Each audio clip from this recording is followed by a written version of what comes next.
Travis Fox never leaves home without a loaded gun.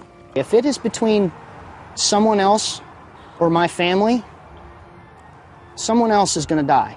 Carried openly on his belt. For Fox, militia is a state of mind, and gun control a carte blanche.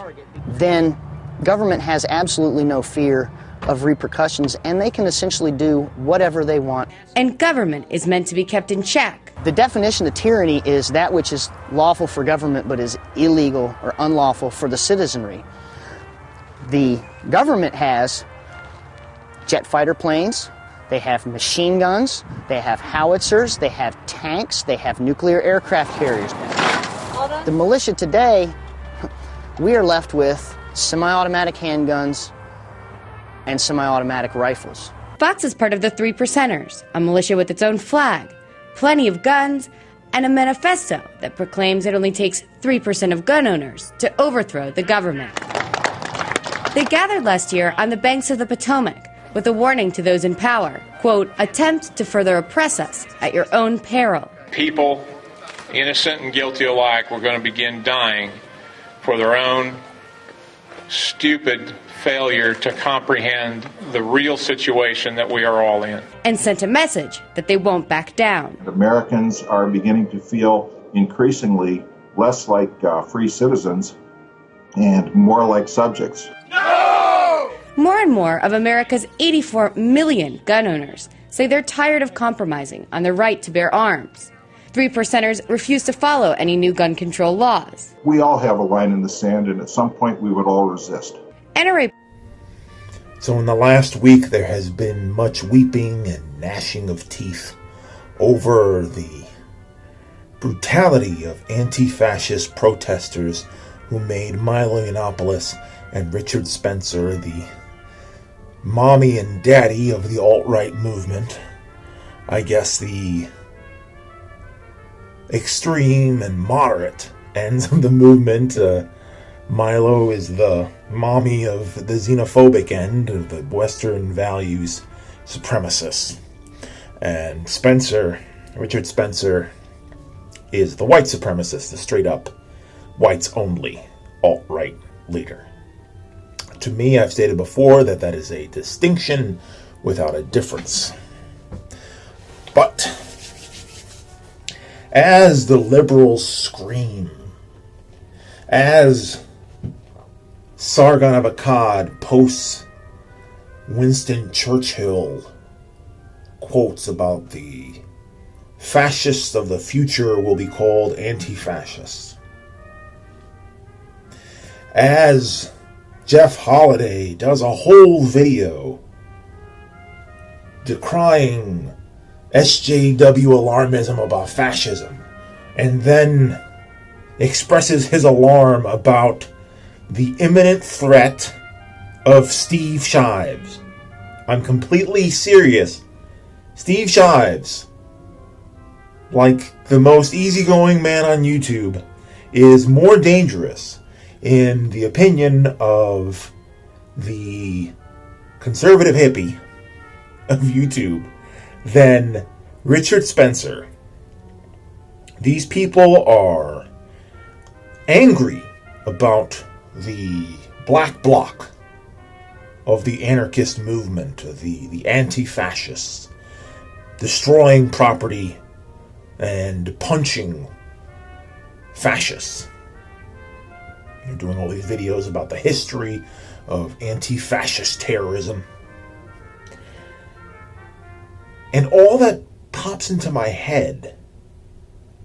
I'll let the European YouTubers aside, let the European skeptics. They have a different experience of anti-fascism over there, and they've had a longer history with it. So I'm going to let them sort that out. I'm talking specifically and exclusively in context of anti-fascism in my neck of the woods in North America. I would like for you to, as a viewer, to consider the black bloc of Richard Spencer's ethno-state white supremacist movement, which was just empowered by the Trump administration last week. The Trump administration signaled to the public, released a statement to the press regarding, this was highlighted by the Southern Poverty Law Center's Hate Watch, and where I found out about it was a news video by Reuters. Here's the language they used. That they would be shifting the focus of the government's counter-extremism bureau, basically exclusively to Muslim extremism, was basically going to be letting white supremacist terror groups off the hook. This information is effectively the Trump administration setting the stage for a standard practice of fascist governments, which is to establish death squads. A lot of people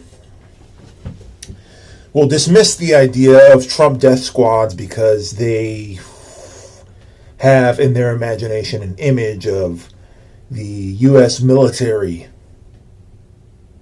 having to execute this campaign of terror. They can't imagine it because the U.S. military is ethnically diverse. Trump's army is not going to be composed of U.S. soldiers. Neither was Bush's. People forget that most of the dirty work done for the Bush administration was done by Blackwater, which is a paramilitary group. Every fascist organization hires Hessians. During the military, the British hired Hessians during the Revolutionary War. Every fascist right wing power structure has their own means of finding plausible deniability when they conduct these campaigns of terror and murder. People forget that the rise of fascism under Mussolini and Hitler was a combination of street gangs. Fascism was always tiered. There are the street gangs, which are the skinheads. Then there is, the Vandals. We'll call them the Vandals, right? Mussolini's vandalist group was the black shirts. Then above that are the public speakers, like Drexler, like Hitler. Drexel. Was it Drexel? Drexel and Hitler, for example, were public speakers for a fascist movement. That's the poetry that precedes the genocide. Then there is government, when they do actually attain power. Hitler never won an election legitimately. And a lot of evidence points to the fact that Trump didn't either. Not by the popular vote, but even beyond that, there was a lot of electioneering that played out. I'm not going to go into the Russia stuff now because it's not necessarily relevant to what's going on. What's relevant in terms of Russia is that Putin, who is either puppeting Trump or is the blueprint for his administration, has wielded dictatorial power and kept his hands relatively clear by empowering paramilitary groups to do his dirty work. Even when the press started covering the invasion of Crimea and the incident in Donetsk, Poland, we ended up with a problem identifying whether the people invading were actual Russian military. And that's because they kind of were and they kind of were not. they're that middle ground that paramilitaries always occupy, which is a trained force that is exempt from law and moral accountability. The buck stops nowhere because no one is willing to claim these troops, and yet they seem to do what is necessary to keep the powerful protected. The most important part of these paramilitaries is usually to crush opposition, crush protesters, crush dissent.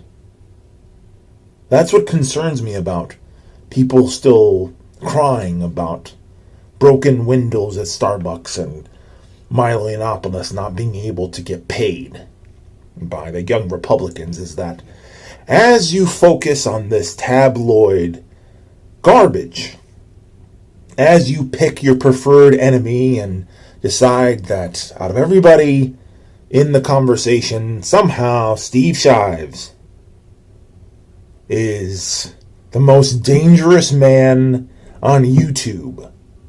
He's the future of violence somehow. You're overlooking a right-wing movement that has nearly 2/3 of the governorships in the United States in their power. They are so close from being able to pass constitutional amendments. And that's if they even continue to care about the Constitution. They control everything right now in the federal government.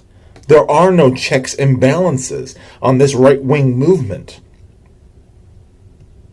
And with all the power they already had, what this decision to look the other way